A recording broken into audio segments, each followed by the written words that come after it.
One. Well, happy Wednesday and happy Halloween.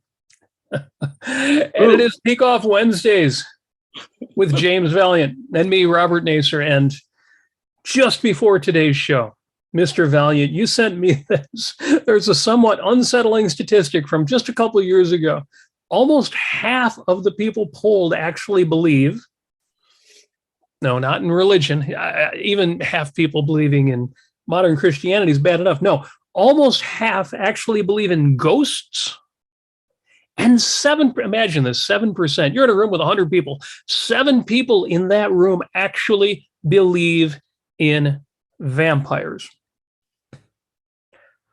And the ghost part, we're not talking about the traditional Christian or Islamic view of an afterlife. We're talking about ghostly visitations, Here on Earth. Yeah, exactly. Ghosts, ghostly visitations. Nearly half of the American population from just a couple of years ago, according to I don't know how good the statistic is, but a reasonably well-respected poll found that 7% believe in vampires. After April 15th, I'm occasionally visited by the ghost of the money I sent the government. And it goes, and that's a scary experience. It frightens the hell out of me. But I have to wonder when people answer these questions, believe versus knowing.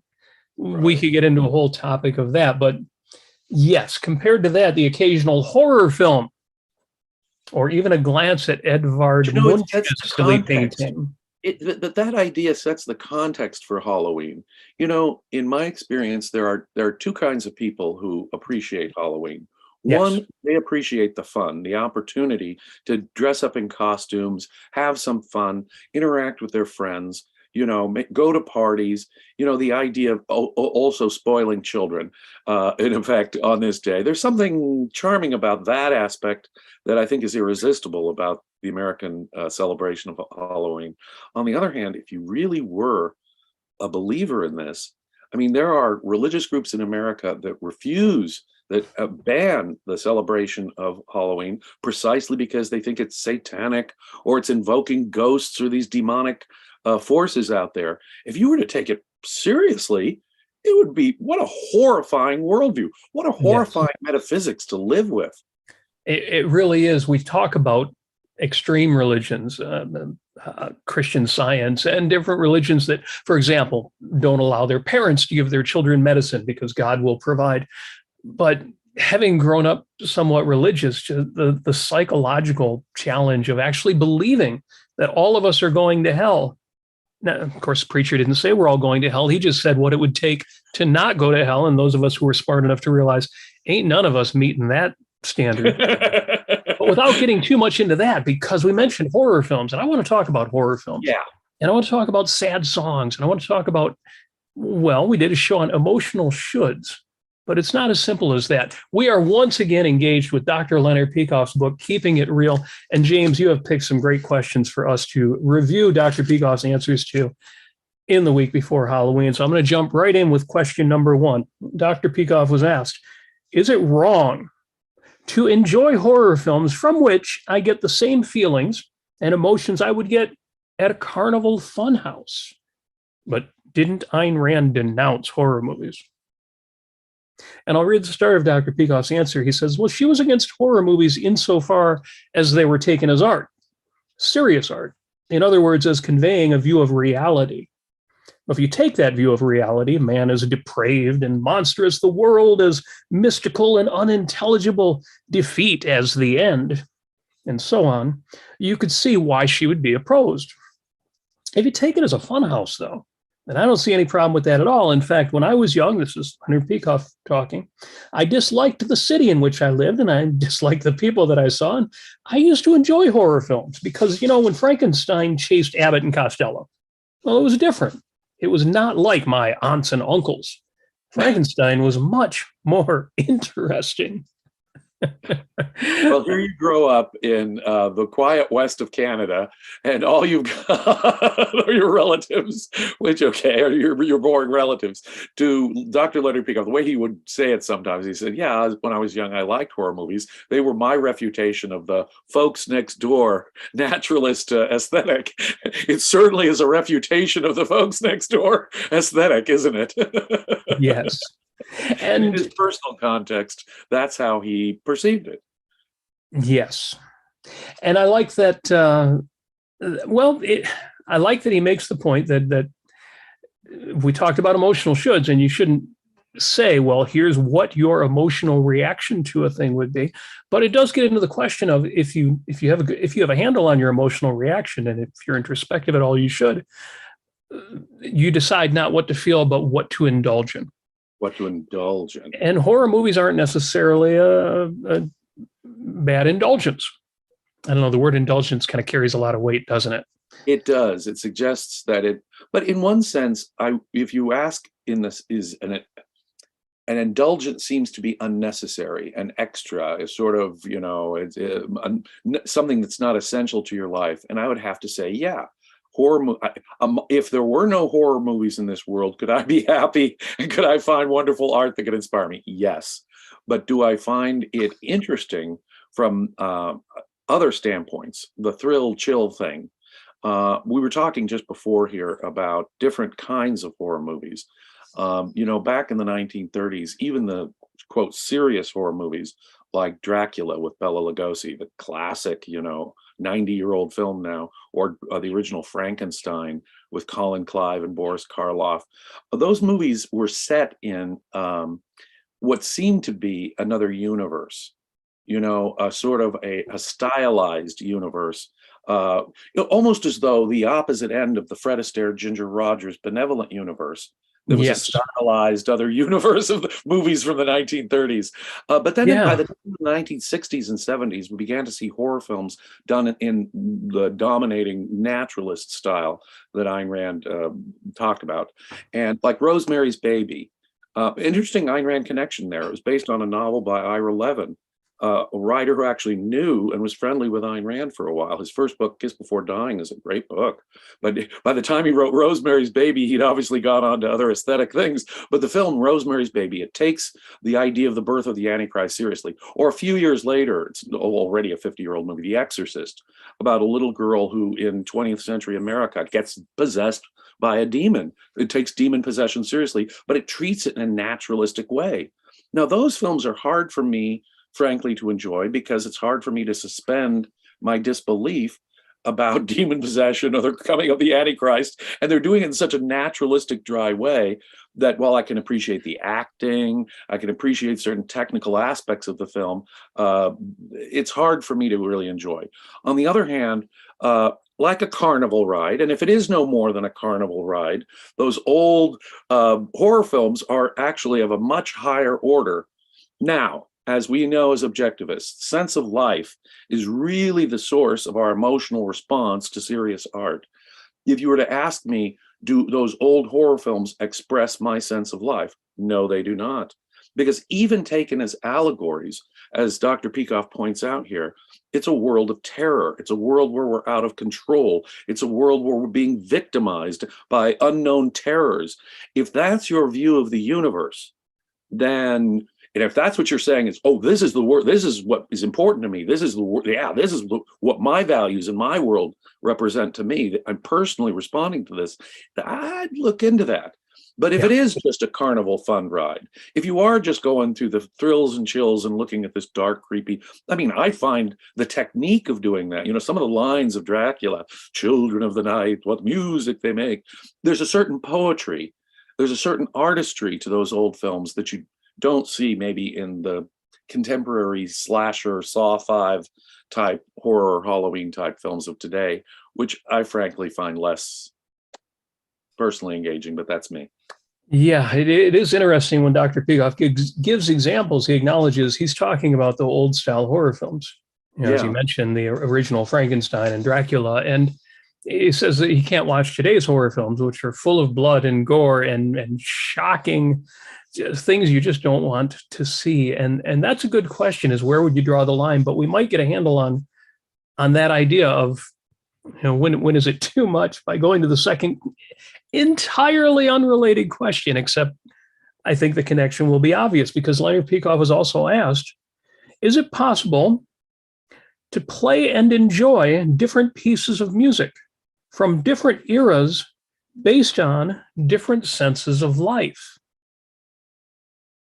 Well, that sounds much more a matter of opinion. We know objective standards in music are still a work in progress. But what's interesting there is that we have our sense of life. The artist has his or her sense of life. And so is it only that match that we respond to in art?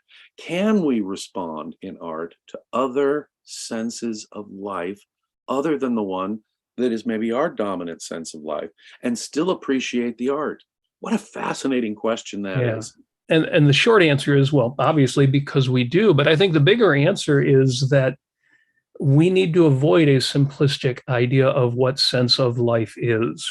Yes, sir. My sense of life is benevolent. My sense of life is ambition. My sense of life is tragedy. It's not that simple. No. And that will get into why we love horror films or why we hate horror films. Right. Because most of us don't want to live in the world of Halloween or Friday the 13th. But some people do want to see the way in which the tragedies of life are approached by a hero, even a failed hero or a flawed hero, one who doesn't win. But in response to music, and let's make the connection here, Leonard Peikoff says, absolutely yes, a philosophy cannot deny you the right to enjoy any work of art, as long as it's not one of those modern, non-objective pieces of music, because that is not art, that's nihilism. It is your prerogative in any art to respond to it if you interpret it objectively. Though, of course, with music, we can't do that yet. What you should be able to do is say why you respond to it. If you respond to it because it represents the destruction of life, well, then what's wrong is not your response, but that you hold a motivating premise, one which will have all kinds of different manifestations. And he says, and here's where we can really make the connection. He says, for instance, take Anna Karenina, a novel by Tolstoy. Ayn Rand called it the most evil novel ever written. And I agree with her assessment. Nevertheless, I read the book with suspense and interest all the way through because of the tremendous purposefulness of the writing, which I admired. I even wished that I could write that way. Well, obviously, I didn't read it in order to relish when the heroine throws herself under a train at the... There should be a spoiler alert on this one. Yeah, spoiler alert. That's the big spoiler for Anna Karenina. He did not relish the ending of the novel. But the steps by which the author got her to do that, he did admire and even enjoyed. So he says, so it depends on what you're looking for. I don't think it's the kind of book I would read over and over, and it's certainly not an objectivist viewpoint. No. So I have linked in the notes for this episode, which are on my Facebook wall, facebook.com/Robert Nasir, several important links. The top one, if you've never gone through the 3-course 5-hour, see, that makes it sound long. You'll wish it was longer. Yes. The series on the survival value of great, though philosophically false art. If you've never gone through that lecture series, link is in the show notes. It's now available on YouTube, and it is irresistible. We need art. And even if the world is not full of Victor Hugo and Ayn Rand and Michelangelo, even if, because you can't just look at the same things every day. This is where you can get so much out of things that aren't your sense of life, because it's not that they aren't your sense of life, but they're not a perfect match. Look, Macbeth and Othello are two of the great plays of William Shakespeare and two of the great plays in English literature of all time. And they're powerful, powerfully written plays. I totally disagree with the fatalistic outlook of William Shakespeare. I disagree with his philosophy. His tragedies almost inevitably come to a deterministic theme, a fatalistic theme that I strongly disagree with. That does not make Othello a bad play. Take Anna Karenina. I have it's a frustratingly long book for me. When I slog through Anna Karenina, I keep thinking to myself, well, why doesn't this lady just run off to another country with her lover? But of course, that's not Tolstoy's conception. She's trapped. She's trapped by the ethics, and she's trapped by the society of her time. She's inevitably going to have. So I just, with this total fatalism, I have a hard time slogging through Anna Karenina.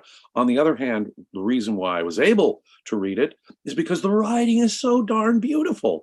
There are passages that are just so exquisitely written, even in translation. You can get, I don't read Russian, but even in translation, you can see the beauty of his description. And so I'd go back to like Dracula.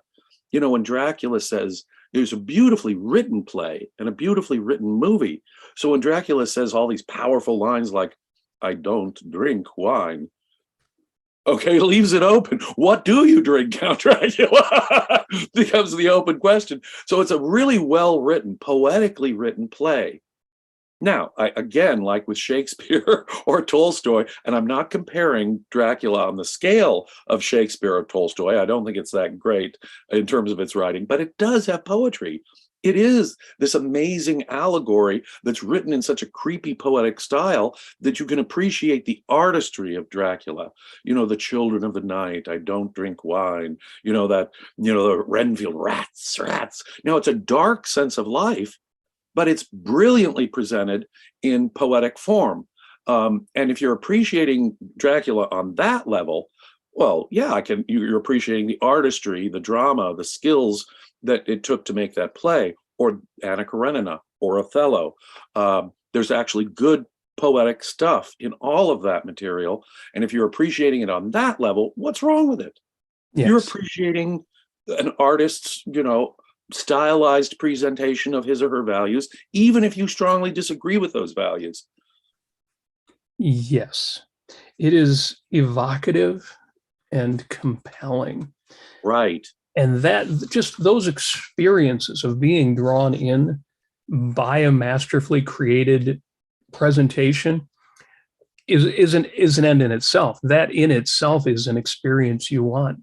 Going back to the early horror films, you're right that they were removed from everyday life.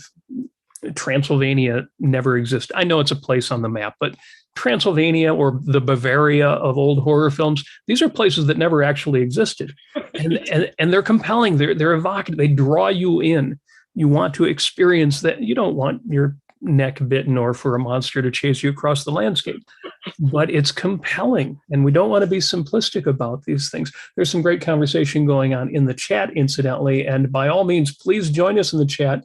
And a couple of good ones in there I'll get back to in a bit. If you want to support the Ayn Rand Center UK, on the other hand, thank you very much to Dale for becoming a YouTube member. And we've got several of the members already in the chat. Welcome, Dale. Yes. And you see the little star by a few folks' names, like my name, for example. And those are folks who have not just joined the Ayn Rand Center UK on their website, which you should do at aynrandcenter.co.uk, but have also joined the YouTube channel for extra fun, access to some special videos that you wouldn't have access to otherwise, including fun things like emoticons, icons that are only available to those of us who are members of that small group. So if you're not already, click the join or see perks buttons and join on YouTube as well. Thank you, Dale, for doing that. And finally, if you want to make a question stand out, hit the little $sign, enter a super chat. Anything you put in there will get extra attention from James and from me, and will support the Ayn Rand Center UK. Huge shout out to this channel and this organization that sponsors these shows. But I'm going to jump to question number 3, and you're going to see this all tying together. When you sent me these questions, James, the ones you thought we should do this week, it was interesting to go from horror films to music to sense of life, and yet you read through them and you'll see how it all ties together. Leonard Peikoff was asked, is it irrational to listen to a sad song when you are unhappy? Or to look at the painting The Scream by Edvard Munch, or Edward Munch, as Americans like to say. So Leonard Peikoff gives a long answer. Let me get a bit of this out here because this will start tying things together. He says, the question in regard to sadness, to take that first, obviously rests on a widespread dogma among some young objectivists that in order to be what Ayn Rand called benevolent, you can only have positive emotions, and it's always wrong to feel sad or unhappy. That is totally mistaken. And you can feel sad for many legitimate reasons. You've lost a value. You miss somebody. I don't have to itemize those. That is not a moral issue. And you could very well want to hear something sad at that time. Or you may be perfectly happy, but there are certain pieces of music that are exquisitely beautiful, and you want to hear that music. You can't feel guilt over the fact that you have an emotion like sadness that you want to feel or hear expressed. It has nothing to do with morality. If all you want is unhappy music, well, then you might say you have a negative view of life, but even so, there's nothing much you can do about it. And so long as you're acting, taking action, you should not feel guilty about that. Anyway, our knowledge of music is not objective yet. So what one person hears as happy might feel, what one person hears as happy, another might feel as sad, and vice versa. So you have to be careful that you're really listening to what you think you're listening to so far as you can tell. I'll stop for a moment there before we get to the scream, because this fascinates me, that people do judge music, and it has to be out of context, because there's no objective analysis of what makes a given piece of music happy or sad or exciting, much less benevolent or malevolent. Unfortunately, as Ayn Rand pointed out, and we're pretty much still in the, although there have been some great objectivist theorists who started to give some good answers on this, we're still pretty much in the state that Ayn Rand described in the Romantic Manifesto. We don't have an objective vocabulary to discuss the basics about music in a way we do, say, with literature and painting, in my view. So with serious unknowns about music, we do have to be a little understanding of that. On the other hand, no matter what we ever learn about music, I'm going to tell you something right now about myself. Good. When I experience sadness, when I experience a significant loss in my life, I need sad music.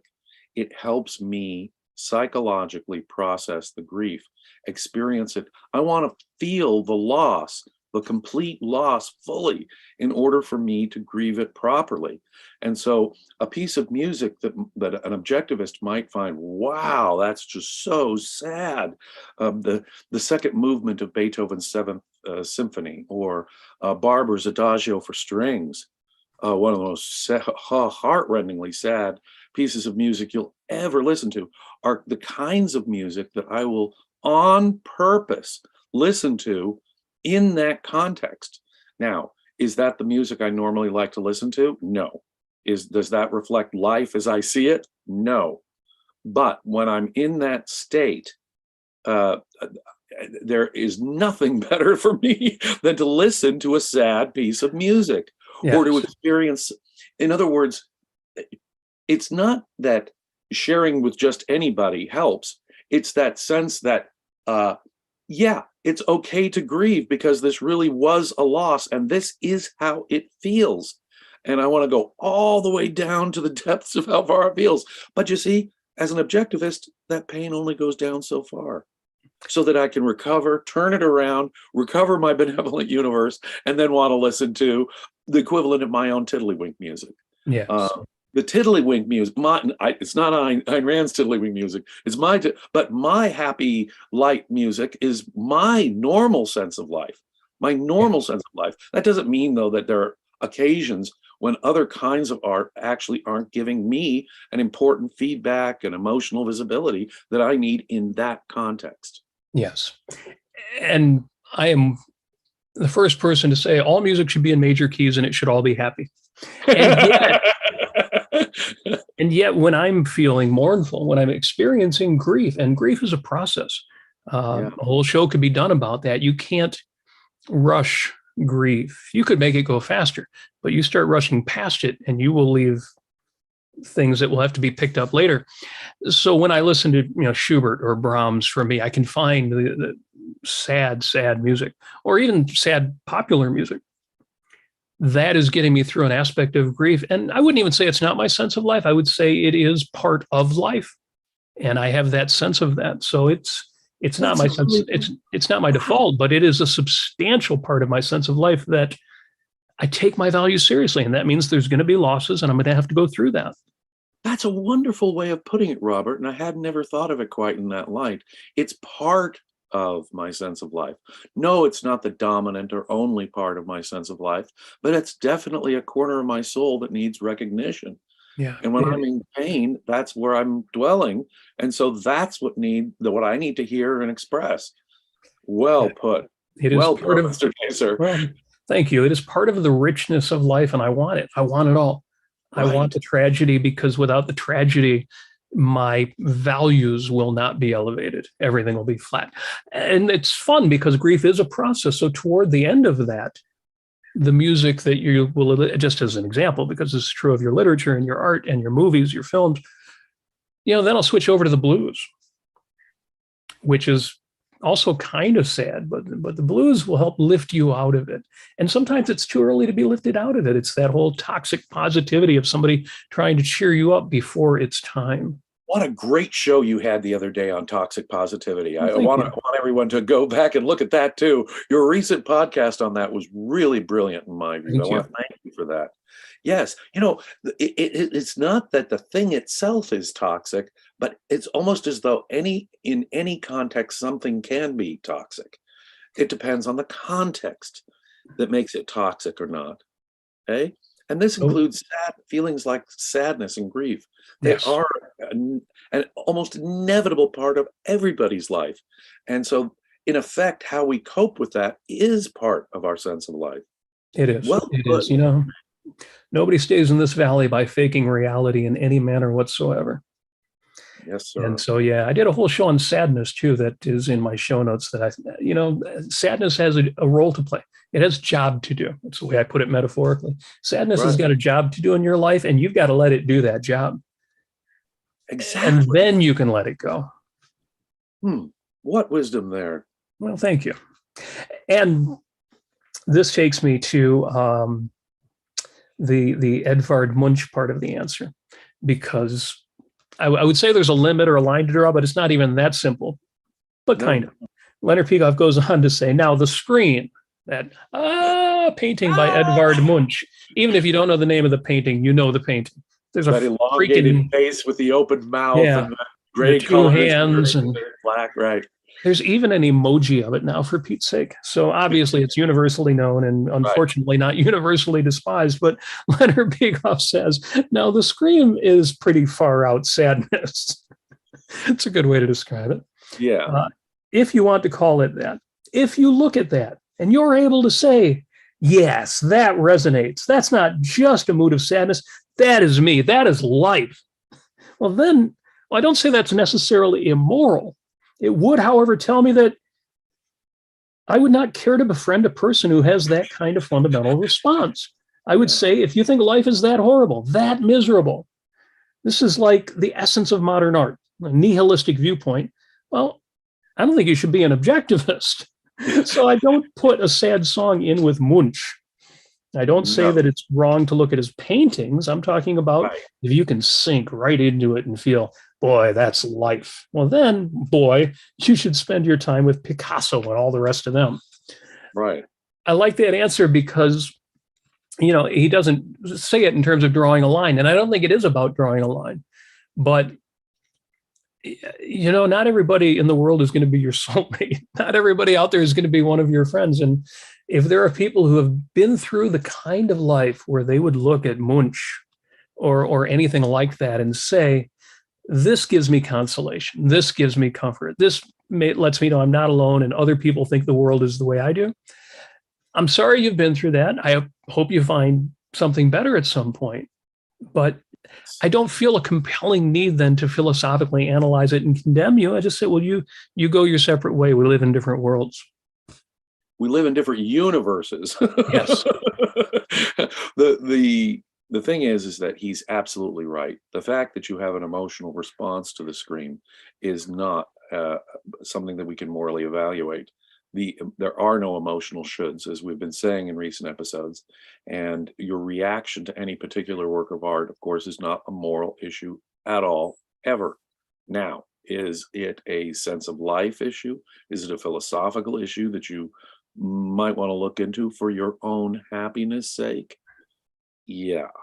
Because if to you the universe, or the essence of the universe, or the essence of human life is the terror, despair, and hopelessness that it obviously screams out from the scream, it cannot really, anyone looking at that painting has to see that the utter despair, terror, horror, hopelessness. And if that in any real sense is life to you, yes, this is what life means to me, you can't be a happy person, really, can you? no, If that's really your underlying psychological philosophy, that is to say, your sense of life, you're not going to be a happy person, yes. in my experience. It's not that there's an emotional should about any particular work of art. It's just that it's indicative of a sense of life that is probably going to be very unhappy and malevolent in some way. And if that sounds overstated, if you've never taken a good look at that painting, if you've only seen small versions or representations of it, this is not a painting that expresses what a lot of us feel when we, for example, watch sessions of the United States Congress. So, this is not a momentary horror. On my face as I'm watching most political news. Okay. Yeah, you have to imagine walking out of Parliament with that expression, and it never goes away from your face. That's what this painting represents. Well, Ayn Rand said it wonderfully about the cork getting stuck in the champagne bottle. It may happen in reality, we ignore it. In art, we omit it. See, Yes. with Edward Munch, he's not omitting it; he's putting it front and center. Yeah, and it's everything. There's no exception in that painting. It's not, this happens, but we can get through it. No, this is sense of life. This is a view of the world. So, like you say, if that's the emotion you walk out with in real life, sure, I may have had that expression on my face before, but that does not mean that's what I want to contemplate as an end in itself, as art, as something that expresses the universe to me and my highest values to me. No. That's not life to me. I have to admit, I've got a bit of one of my pet peeves. I've only got a few of them, 2, 3, 10, 20, 50, whatever they are. And one of them is in memes, and I mean the graphic memes, not in the Richard Dawkins sense, but just in pictures with captions. The use of fine art, of beautiful art with words on it, honey, stop blowing in my ear, whatever the joke is associated with it. Not my thing, but I almost appreciate that the scream has become memeified. The reason we can laugh at it is because we have that sense that it's an exaggerated view of the world, and instead we bring it down to size. So maybe there's something at least healthy in that. See, that's it. If it's a reaction, it's a great thing, because you're absolutely right. That painting in particular has almost become an emotional touchstone as a reaction against, or it's a jumping off point for other people's real emotions. There's nothing wrong with using bad art for that, because you're precisely saying there's something about this that I do not resonate with. Absolutely. Nothing wrong with using bad art for that purpose at all. Sometimes it just is so quintessential an expression of a view of something that it, even if it's not great art, it can become that cliche image of it. Yes. Despair, horror, fear, the guy screaming in the screen. Yeah. Yes. And in the chat, by the way, free trade, who is in for 50 Swedish krona and says, great conversation. Thanks for the music tips and all your great content, guys. Thank you for that. Very much appreciated that super chat. Right after that, the musician Christopher Smith says, Mozart Piano Concerto 21 Andante. Better than 3 therapy sessions and apparently stops seizures. Well, I can believe that. I'm good with that. Yes. He says Mozart knows how to get there, but how to get to those deep and challenging places, but smashes it all away as if it never had any power. I agree with that. Mozart's a little light for me, but precisely for that reason, so much benevolence. Exactly right.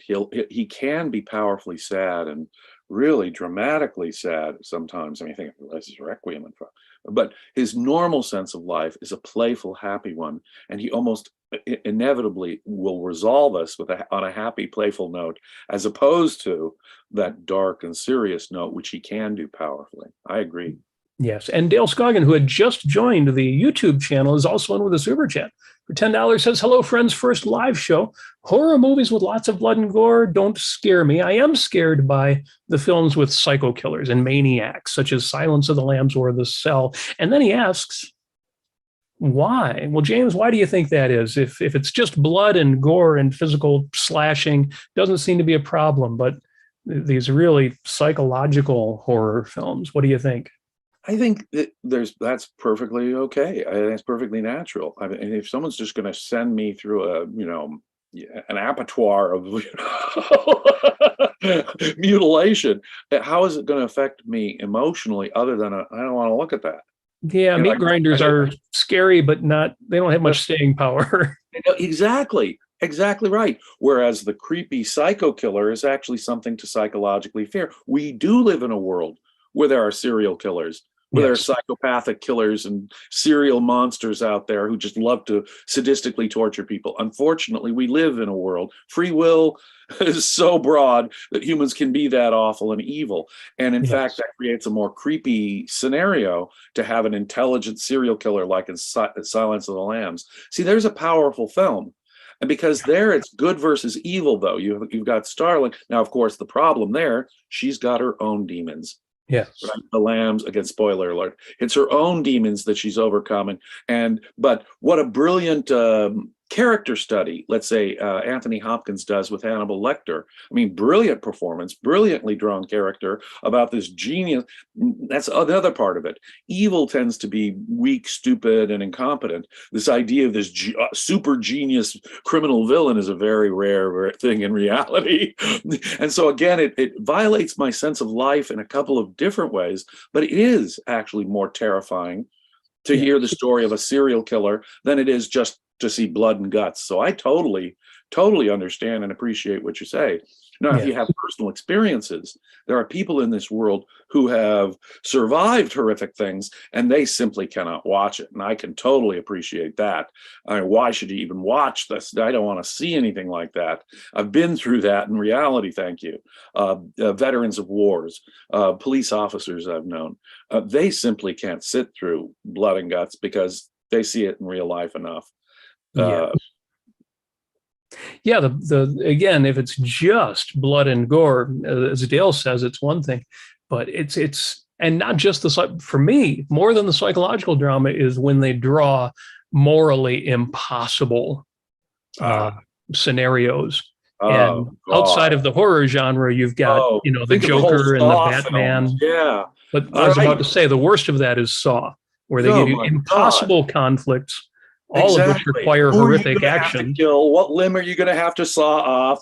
I mean, come on. What do you have to do to yourself? What do you have to do to the people you care about?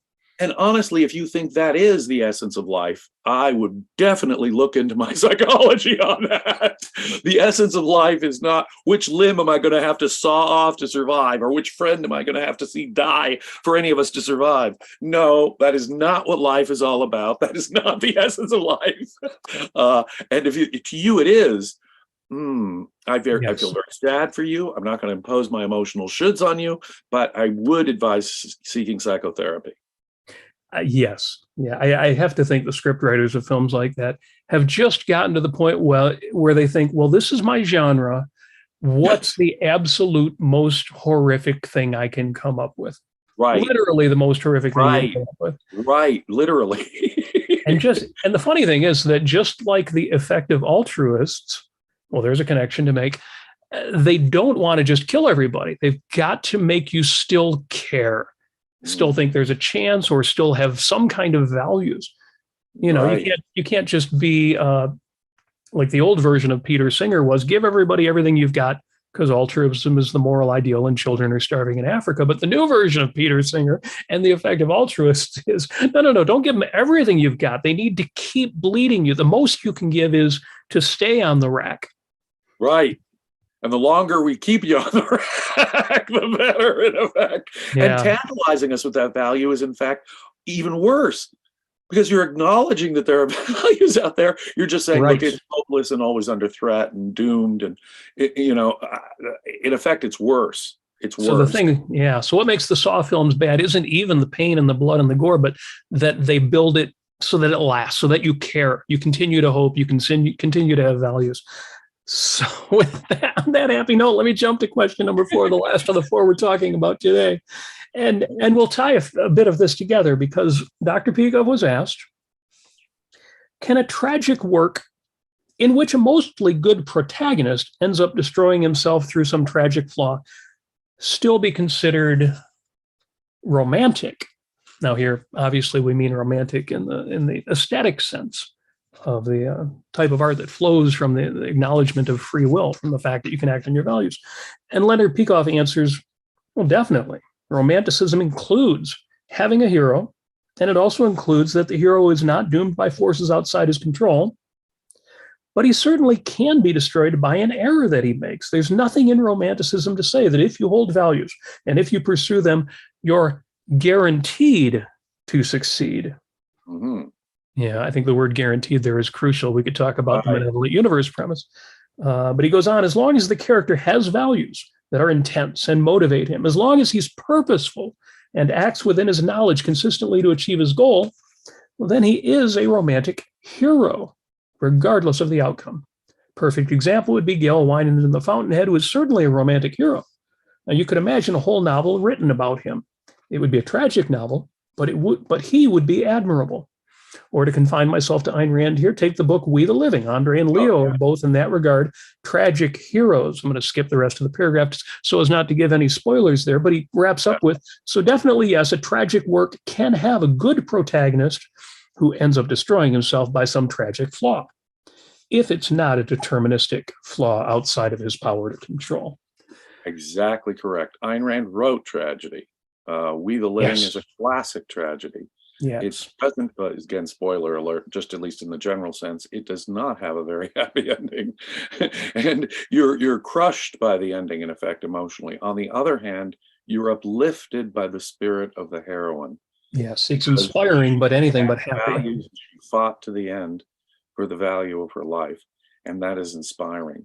And I can only also point to the novels of Dostoevsky. Ayn Rand did not share Dostoevsky's view of the universe, his conservative Christianity. She did not. She would not have written novels about serial killers, crazed madmen, and the kind of people that Dostoevsky writes about. But it is romantic literature with a very dark sense of life.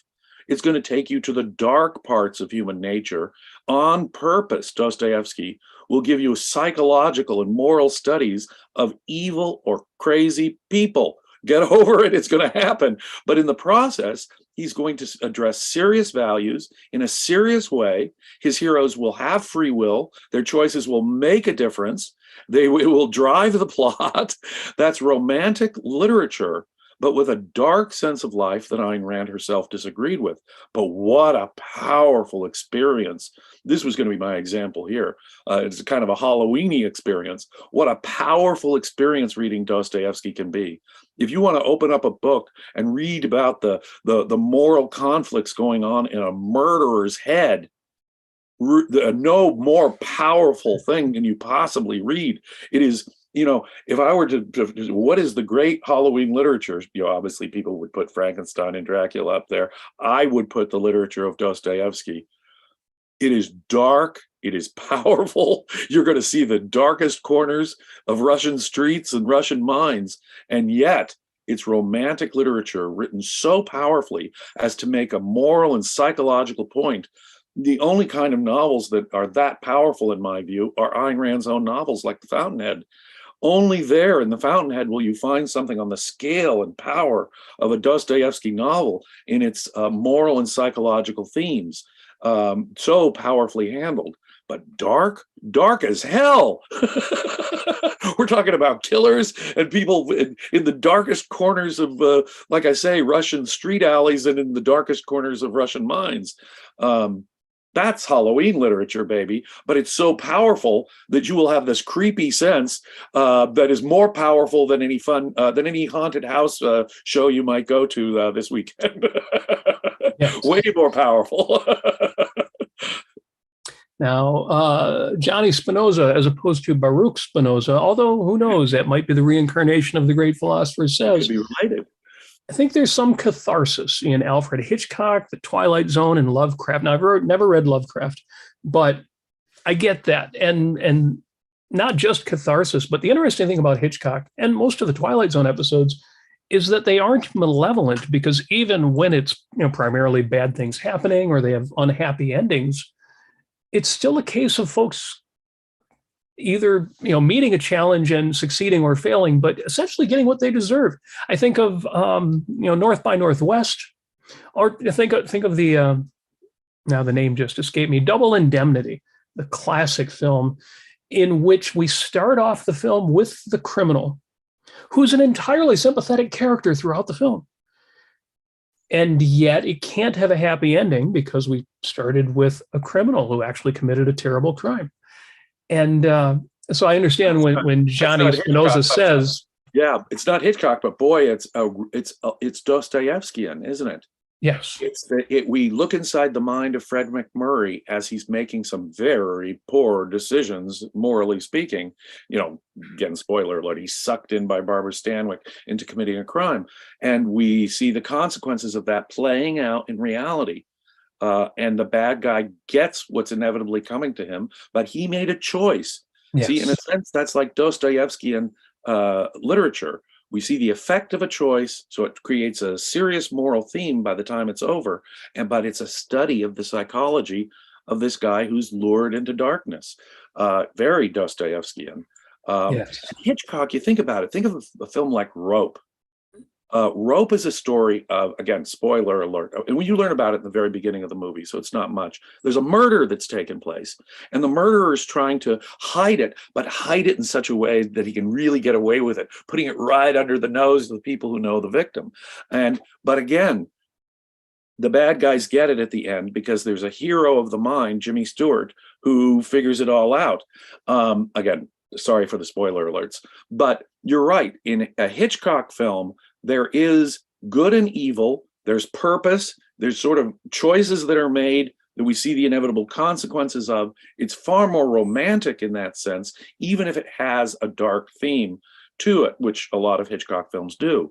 Now you get to a film like Psycho or The Birds, I may have my opinion now starts to change a little bit of Hitchcock, because in The Birds, for example, we're just left hanging. Again, another spoiler alert. We're left hanging. Will humankind even survive this worldwide assault on the birds? Yeah. And those are actually away, right? I would say those are actually horror films. Those are horror in the worst sense. Yeah, in the horror sense. The malevolence. Exactly right. Now, again, I'm not saying that even those don't have aesthetic qualities that might be, you can appreciate as aesthetic qualities in films. But if you ask me about the sense of life of the birds, right, it's for the birds. Yeah. But it is, going back to the original question there, it's like a funhouse. It's like a carnival. It's a funhouse. And you get to walk away from it at the end, and it was all just a story. And there is a catharsis to the birds. I mean, there's something strange that does happen cathartically. They survived this bird attack. Whew! Thank goodness she saved the children from the bird attack. So you have that feeling constantly going through, and there is something cathartic about going to the edge of terror and stepping back. Oh, we made it. And even when they don't, you're like, well, I could have handled that. I could have handled that better. Yeah. It's interesting. Every year there's a reading, live readings, I think every night throughout the month of October at the Greenfield Village Historical Museum in Southeast Michigan. And a friend of ours, or somebody we've become friends with, does a reading of The Telltale Heart, Edgar Allan Poe. And he does this, and he's so good at it. And it's a fascinating story, if you know it, because it's narrated by the bad guy, the killer. And it's entirely a narration. Yeah, and it's Dostoevskian because it's this guilt that's catching up with the guy, right? He Right. makes a morally poor decision, but the inevitable consequences are is this growing internal terror and guilt within his own mind. And it's perfectly logical, and yet it's all in his head. The Right. entire plot is all in his head. The motivation and the murder and the aftermath is all in here. And it's that idea that, and one of the things I love about that kind of story is it shows that crime doesn't pay. Even if nobody else is involved, even if the police never came along, it doesn't pay. Again, Edgar Allan Poe definitely does not have my sense of life. I do not look at life in the dark, tragic way that Poe so often in his poetry or short stories expresses himself. On the other hand, was he a skilled and powerful artist? Wow, yeah. The man knew the techniques of poetry. He knew the techniques of storytelling in such a way that if you want an emotional experience and a funhouse ride of, oh my gosh, that's scary, or oh my gosh, that was an unexpected fear there, or oh wow, what a poignant expression of sadness. Edgar Allan Poe is a skilled artist. Unfortunately, and for Halloween, what fun. What absolute fun. Boo, it's Edgar Allan Poe. But on the other hand, would that be my staple in art? Would that be my bread and butter in art? No, I just don't feel, that's not my universe. Right. I do not dwell in Edgar Allan Poe's universe, however powerful or creepy his skills as a writer can make it feel. Yes. It can be quite amusing this time. I can't imagine reading The Raven any other time of year. Right. Because any other time of year, it would make it seem like, oh, is life like this? Is life like this? Well, then I don't want that. See, and the Raven, the poem itself is about the inevitable sadness and endlessness of loss. His lost Lenore, and the Raven is just this reminder, right? Yeah. He'll never get over the loss. It's relentless. Never more, you see. He's never going to get over the loss if it is the love of his life. And so just live with that sadness, in effect, is what it's saying. Do I think it's a powerfully written poem? Yes. Does it reflect my sense of life and love? No. That's the distinction I draw here. And so in one sense, I can appreciate the artistry of Edgar Allan Poe. I mean, he was a very technically skilled poet. On the other hand, do I think that grief and loss is the essence of life and we never get over it and can have a happy life thereafter? No, I'll say nevermore. So I think it's something worth, because again, I'm not a horror films person and not usually even a horror stories person, but it's something worth remembering is that part of understanding our reaction to all of this is that we know at the end we're going to walk away from it. We know that I'm going to walk out of the theater or close the book. Right. If I go through a volume of short stories by Edgar Allan Poe during Halloween, it's because I know November 1st is right around the corner. And this is a thrill ride, as our questioner said, a fun house event, walk through the fun house at the carnival. And there, again, for folks who enjoy that, there are so many valid reasons. It reminds us that, well, life isn't like that. And even when life is like that, we can surmount those challenges. We can face those obstacles. We can deal with a certain amount of malevolence in our lives if we know that, well, yeah, but November 1st is right around the corner. It is, and I want one final thought on this. Oftentimes we can laugh at fear. And I think that is a psychologically positive thing. And so films, and here I'll go to, again, something you may not agree with the total sense of life of, but in the context of humor, it takes on a whole new sense of life. Say the Addams Family movies or the Addams Family TV series back in the day. They take a light, benevolent view about dark, upside down gallows humor. There can be something very funny because Ayn Rand said something very important about humor. Humor is a way of dismissing something as unimportant. Humor is a way of saying, oh, well, that's not important. So if, for example, you respond to the Black humor of Addams Family, I would say that's maybe a positive indication about your sense of life. You're looking at all this negativity in the way Gothic or horror themes are handled, and you're actually looking around at it and laughing at it, or seeing the benevolence that they're dealing. Gomez Addams is a benevolent figure, for example, in the Addams family, even though he has values that are upside down from our normal values. And so we laugh at his ability to be happy in that upside down world. Now, that's to dismiss the dark and the Gothic by laughing at it. So I would very much contrast our, say, Addams family dark humor with, say, an actual go to the exorcist and take it seriously and be terrified this could happen to your little girl next week, right? Two totally different universes, in my view, not to be confused. Outstanding. It's the Addams family is a great example, because there is so much that we confront that we've got to take seriously. And sometimes I feel like the whole rest of the Ayn Rand Center UK's YouTube channel is about that. There are real threats out there. And even worse than the day-to-day or the politics or the cultural threats, the philosophical threats. Yes. And yet, both on our day-to-day lives, our real lives, and also at the deepest levels, a show like The Addams Family will remind us of something much more serious than The Addams Family, which is that we never had to take any of it seriously. And that's what I take away from, comedies that are based on dark humor or spoofs on the Gothic, spoofs on the horror can actually be a positive thing. My favorite horror films are Army of Darkness, The Lost Skeleton of Cadavra, Young Frankenstein. I love comedy horror. Right. Yeah. It's our take on it that says something about our true sense of life anyway. Right. And what's wonderful about something like Young Frankenstein, now an almost 50-year-old classic from Mel Brooks, is precisely that. It finds the benevolence in those old horror films like Frankenstein and Bride of Frankenstein as it spoofs it.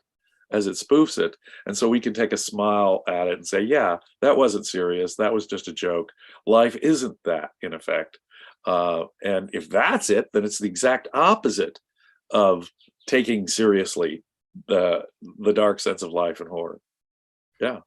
Outstanding. So tell me your taste in art. I'm not going to judge you on that. If you tell me why it's your taste in art, then we can decide if we can be friends.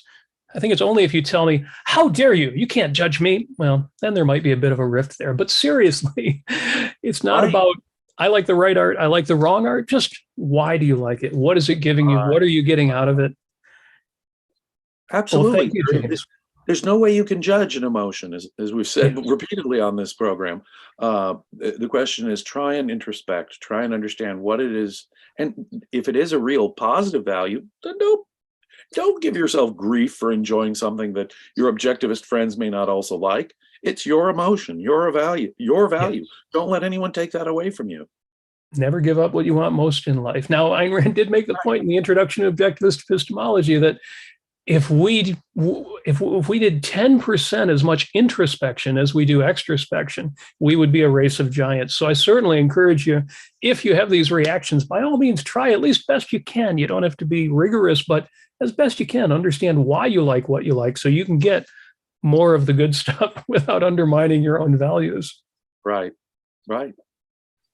Well, I think we've said enough. We're going to wish everybody an outstanding Halloween season. Find those Halloween favorites of yours. Enjoy them. We'll leave out indulge, but enjoy them. Capitalize on your values. Happy Halloween. Thank you very much for joining us. Again, support the ARC UK. Stick around. An hour from now, we have the Daily Objective coming up as well. But if you're not already a member, AynRandCenter.co.uk, you know what to do. Click Become a Member. And thank you for joining us, James. Another great discussion. Very much appreciated. Thank you. You're appreciated too. Happy Halloween, everyone.